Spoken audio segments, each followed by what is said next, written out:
Top 3 regiões com atividades sobrenaturais reais.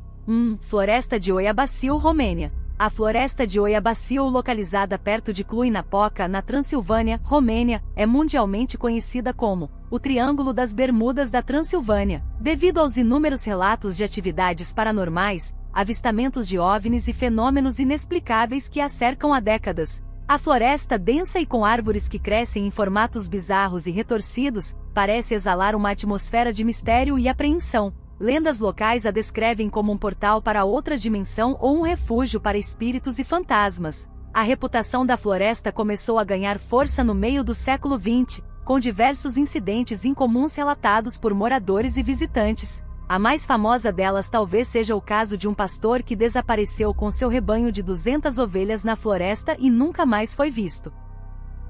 Outro relato perturbador envolve uma menina de 5 anos que se perdeu na floresta e reapareceu 5 anos depois, sem nenhuma memória do tempo que passou lá e usando as mesmas roupas, mas em perfeito estado. Fotógrafos e pesquisadores paranormais têm documentado fenômenos inexplicáveis, como luzes flutuantes, vozes desencarnadas, figuras sombrias e uma sensação generalizada de ser observado. Muitos visitantes que se aventuram em Oiabaciu relatam uma série de sintomas físicos e psicológicos estranhos, incluindo náuseas, dores de cabeça, tontura, ansiedade extrema, erupções cutâneas e a sensação de estar sendo tocado ou arranhado por uma força invisível. Os equipamentos eletrônicos, como celulares e câmeras, frequentemente falham sem motivo aparente ou têm suas baterias drenadas rapidamente. O que mais intriga os pesquisadores são as anomalias nas árvores da floresta.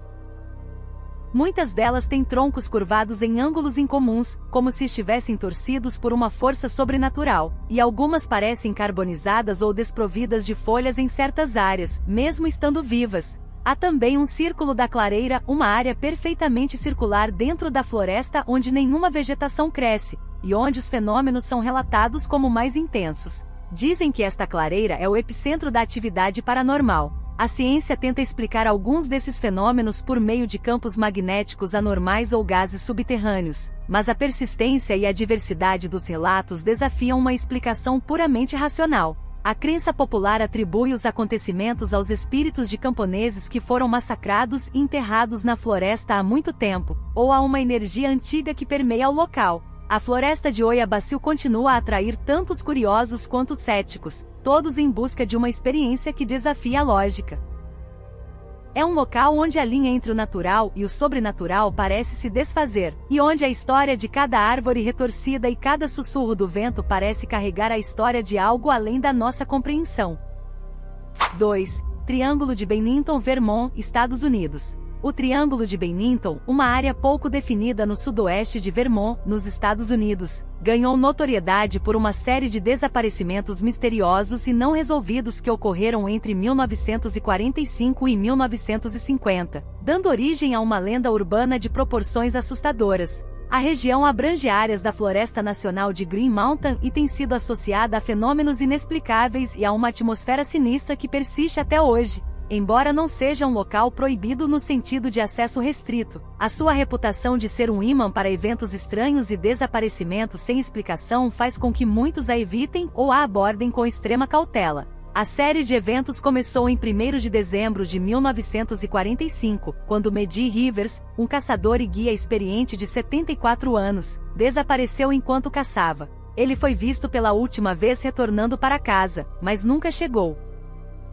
Apesar de uma extensa busca, apenas um único cartucho de rifle foi encontrado, e não havia sinais de seu corpo. Em 1º de dezembro de 1946, exatamente um ano após o desaparecimento de Rivers, Paula Jean Velden, uma estudante de 18 anos da Bennington College, desapareceu enquanto caminhava na Long Trail, uma trilha popular na região. Ela foi vista por várias testemunhas na trilha, mas nunca mais foi vista. Uma investigação massiva foi lançada, envolvendo o FBI e centenas de voluntários, mas nenhuma evidência como roupas ou pertences foi encontrada. Seu desaparecimento permanece um dos casos mais intrigantes de pessoas desaparecidas nos Estados Unidos. A sequência de eventos continuou em 12 de outubro de 1950, com o desaparecimento de Paul Geckon, um menino de 8 anos. Ele estava em um caminhão com sua mãe e primos quando ela foi fazer um trabalho. O caminhão desapareceu de um campo aberto enquanto sua mãe se afastou por alguns minutos, e ele nunca foi encontrado, mesmo após buscas intensas.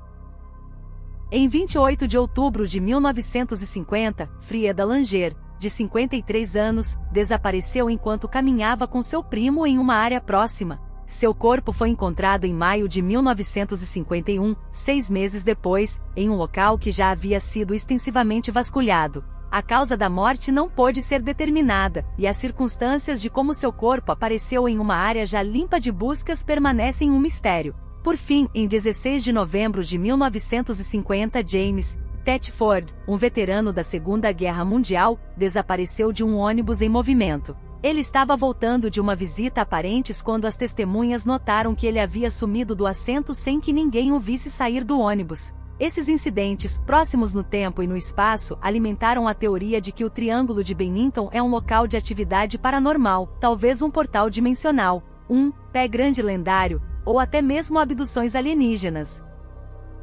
A polícia e as equipes de resgate nunca encontraram explicações lógicas ou evidências que pudessem desvendar esses mistérios. 3.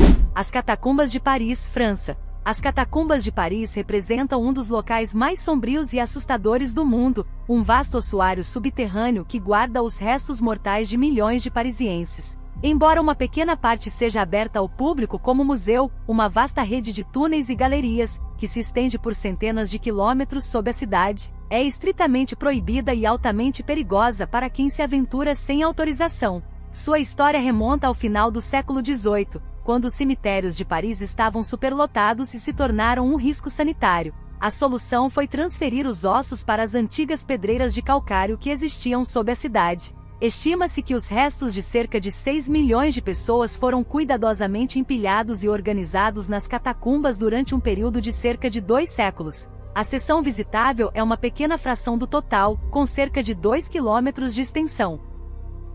Nela, crânios e fêmures são artisticamente arranjados em paredes, criando uma visão macabra e impressionante. Placas e inscrições em latim lembram os visitantes da transitoriedade da vida e da inevitabilidade da morte. No entanto, é a parte não autorizada, a rede de catacumbas selvagens, que realmente evoca o terror. Esses túneis não são iluminados, mapeados ou mantidos, e a falta de sinalização, a ausência de saídas claras e a presença de gases perigosos tornam a exploração extremamente arriscada. A polícia de Paris tem uma unidade especializada, a Cataphiles Brigade, dedicada a patrulhar e resgatar pessoas perdidas ou presas nas catacumbas ilegais, impondo multas pesadas aos infratores. A atmosfera nas catacumbas é opressora, com um cheiro de umidade e terra, e um silêncio que é ocasionalmente quebrado por gotas d'água ou pelos próprios passos. Muitos relatos de atividades paranormais vêm dessas profundezas, incluindo vozes sussurrantes, sombras em movimento, a sensação de ser observado e até mesmo encontros com figuras fantasmagóricas. As lendas urbanas contam histórias de cataphiles, exploradores ilegais das catacumbas, que se perderam e nunca mais foram encontrados, ou que enlouqueceram nas profundezas escuras, atormentados pelos espíritos dos mortos. A crença popular sustenta que a concentração massiva de restos humanos criou uma energia residual que atrai e retém almas perturbadas. Além disso, a falta de luz e a claustrofobia inerente a esses espaços podem levar a alucinações e a um estado mental alterado, amplificando o terror. Exploradores clandestinos, conhecidos como cataphiles, têm criado complexos labirintos e até mesmo salas de convivência improvisadas nessas áreas proibidas, mas a maioria se aventura por conta e risco, desafiando a lei e a própria segurança. Fotografias tiradas nessas sessões mostram um cenário perturbador de ossos e escuridão sem fim, onde o tempo parece ter perdido seu significado.